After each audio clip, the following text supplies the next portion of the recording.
Marriage is wonderful. But the thing they don't tell you about marriage, you go learn there.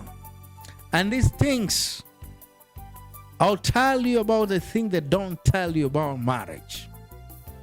And how do you, when you discover this thing, how do you behave and what do you do? Hi, how are you? This is Shavi Hamulengia. What a joy and a blessing meeting a wonderful person. I know you want to learn and I have a lot to tell you. I'm the author of the book, Men Are Crying, Women Are Weeping. You have a bright future. Do not give up. And believe there is hope for you. Today we'll be talking about the thing they don't tell you about marriage. Yes, people want to get married. It's good. Marriage is it's a wonderful experience, and welcome to the club. And the thing they don't tell you about marriage, those are some of the things that you get to know from the message. Please watch it to the end because there is a lot solution that I'll be giving. Not that you are married to someone who is not perfect, someone who has weaknesses, someone who has wound, and someone who has worries. Let me explain that the person you're married to is not perfect. The problem is that sometimes when we love one another, we believe, we hope the person will behave the way we want. But you are married to someone who is not perfect. And many marriages are breaking up because you don't get to value, respect, and also you lack patience. You feel, I'm tired. But there are things that they don't tell you about marriage. So I'm saying that you are married to someone who has wound. Remember, you don't know the past. That your partner has a past. And our past affect the way we think, the way we feel, and the way we function. That's something that you need to remember. We think our past has an impact. You see, if you see something, people behaving in this way, try to check their past, how they lived. So that's something that you need to understand. So your past will affect. So they have wound. Maybe they went through a situation. Maybe they experienced something. And these things may have affected them in a way, in a negative way. So the way they will react to be according to the past. So they have weaknesses. They have shortcoming. Yeah, they have strong point, but also they have shortcoming. But for you to live with that person, you need to be able to accept that person. Yes, I'm ready to live with you despite that weakness. And again, you need to help one another, work together. Someone who is weak needs someone who is strong. And you need to be able to help. Yes, help and this person. You don't look down on someone because of their weaknesses. When you come to marriage, you discover that your partner is weak in this area. As a good partner, what you need to do, you need to first to accept them, encourage them, not laugh at them, not frustrate them, not, how do you do this? You are like, no. There are things, in fact, you should not tell your partner. So try to encourage them. They may be aware of their weakness, and some are not aware of their weakness. Some, they think that it's a normal thing, but you need to be able to help them so that you'll be able to work together. So they have wounds, they have weaknesses, and they have worries. They have their fears. And this also will be able to affect the relationship or the marriage. So let me tell you something, 3 things about marriage. That marriage requires forgiveness, focus, and forgetting. Let me talk about forgetting. That the person is not perfect. We make a lot of mistakes, but you need to be able to forget. And something that, and one of my secrets, and something that I love about my wife is that she's someone who forgets. She forgets. If you keep piling up things, you will hurt yourself, and even you'll overreact again. So you need to learn to forget. Yes, the person will do something. You need to learn to forgive and forget. And also focus. Know that where you are going. The question here, you need to have a focus. Look at where you are going, not where you are coming from. You are not going back, you are going forward. So that's something that you need to focus. Look at the future and stop complaining. Also, you need to focus so that you can be fruitful. And also, I say forgiveness. So forgiveness, learn to forgive, learn to focus, and forget. What they don't tell you about marriage, what we are talking about, that's what we are talking about. That in marriage, you'll hurt one another. That is something obvious. Because you are not perfect, you'll hurt one another. In marriage, you'll humiliate sometime one another. That's something they don't tell you. Think marriage is something, everything is love, love, love, love, miss you, love you. Yes, you'll hurt one another. And it's a come time where you hate even one another.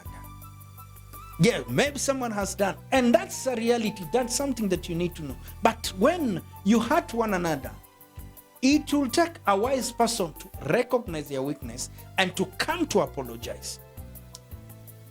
For asking forgiveness is not a sign of weakness.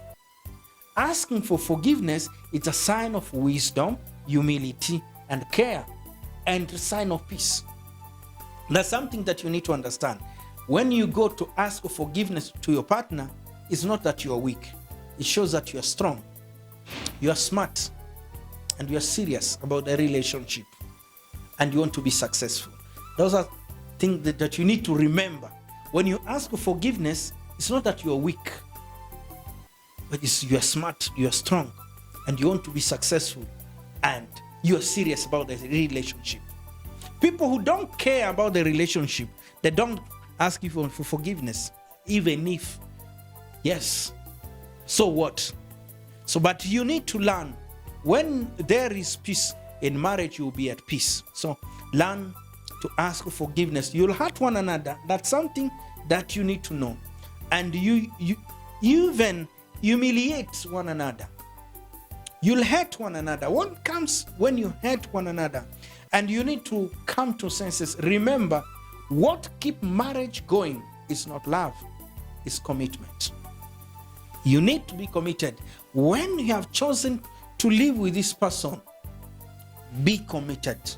Say, yes, I've chosen to protect, to provide, and to be there for this wonderful person. So it's commitment that will help you. So when you hate, it comes a time the person has hurt you, so you have something. You need to remember your promises. You need to remember where you are coming from and where you are and where you are going. It's key. That will help you. So you'll harass one another. And one other thing that you need to understand, that a person you date may be different from the person you marry. The truth. The person you date may be different from the person you marry. How? The person you date may be loving, caring, there for you. But when you get married, you see the person is not there for you, cannot listen to you, cannot respect you. It become a different person. But what will you do when the person you date is different from the person you are living with? You need wisdom. You need understanding. You need communication. Communicate. Try to speak with love, with kindness. These things, how can we be able to change it? Try to communicate. Don't say, wow, is this marriage? I don't feel like continuing. There is a solution. And remember, the solution to your problem in marriage is not far from you. That's something that you need to know, that you are part of the solution and you are part of the problem. So the solution is not outside. You need to try together before you jump, before you go outside. In other words, learn to talk. So the person you date may be different from the person you marry. There are people who pretend during courtship or dating. When they come to marriage, they show their true color. So you wonder, what should I now do? But you need wisdom. And what will keep you going is commitment, is communication, is collaboration, is care. You don't pay evil for evil. And one of the things that break many marriages is that you want, he or she has done this, oh, I also do that. And that you'll not be able to build. The person is not showing me love. Why should I love the person back? Oh, try to be kind, and through that you'll be able to win. And again, also keep your word. When you say you'll be protecting this person, you care for this person, you love, respect, honor this person, remember your promises. And let me tell you these things. If you are at peace, the other person also be at peace. But if you give trouble to this other person, you regret, you ruin your marriage, and you suffer the consequences. So don't do things intentionally to hurt the other person. You are not there to hurt your partner. You are there to heal, to help, to honor, to live in harmony. And it's very, very important. That's something that you need to understand. So you are not there to hurt, but to help, to honor, to love one another, to lift one another. That's key, something that you need to understand. So the thing that they don't tell you. So the person you date may be different from the person you're living with. When you need them, they are not there. But that should not make you quit or feel discouraged or depressed. You need to look for a solution. I say you are part of the problem, so part of the solution. The solution is there. If you work, you'll be able to find the solution.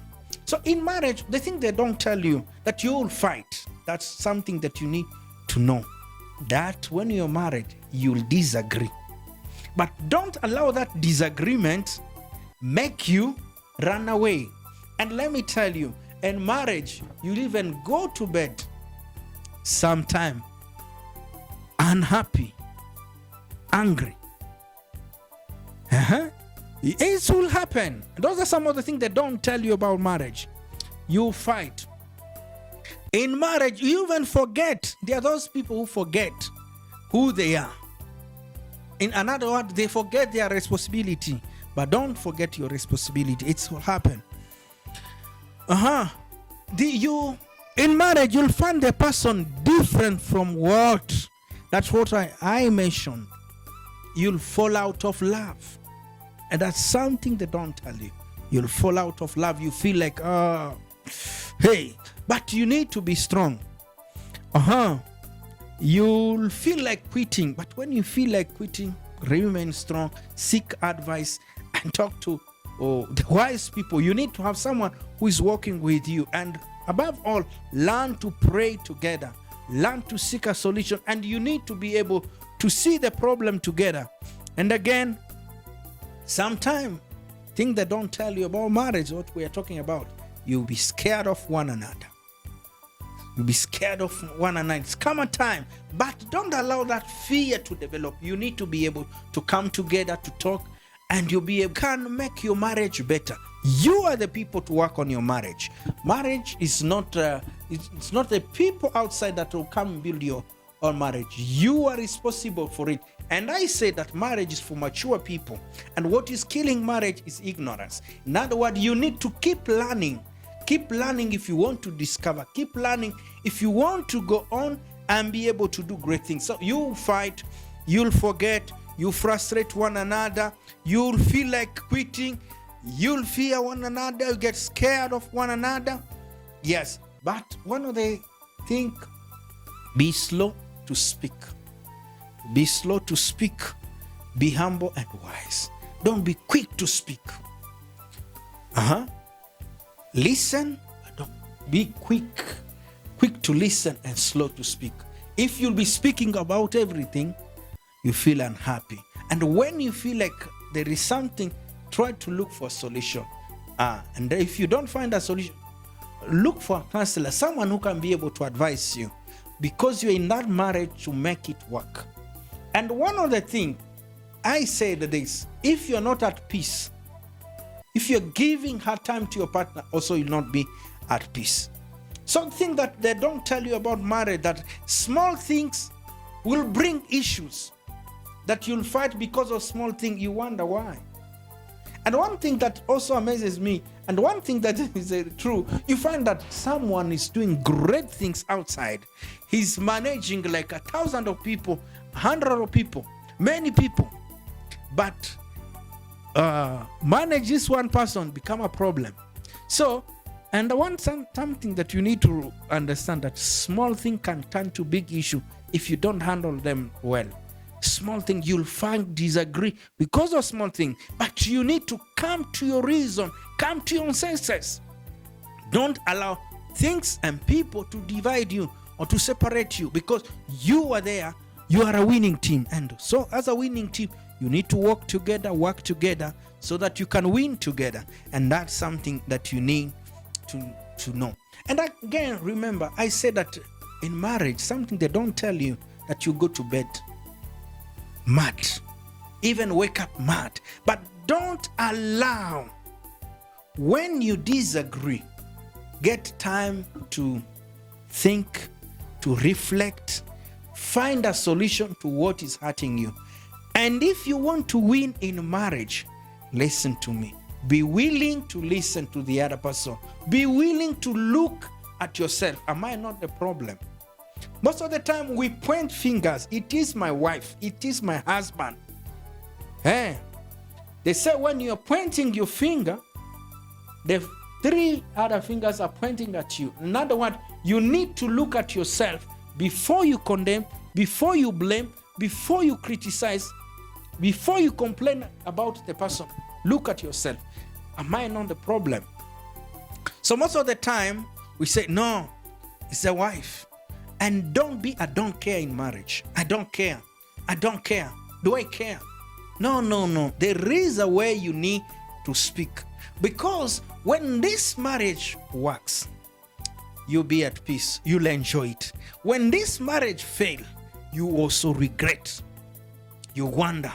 So you're part of it. Make it work. You'll be at peace.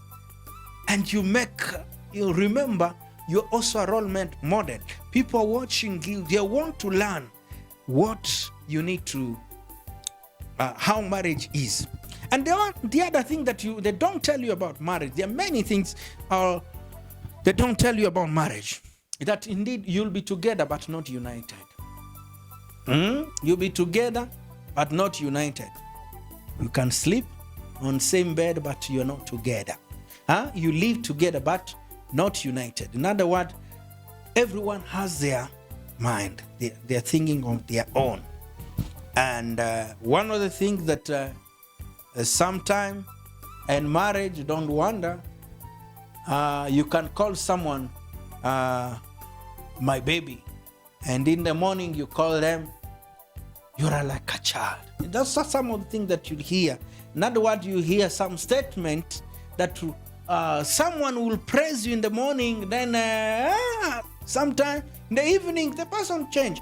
These are not, in marriage it's up and down, but you need to be strong. Marriage is for the strong people.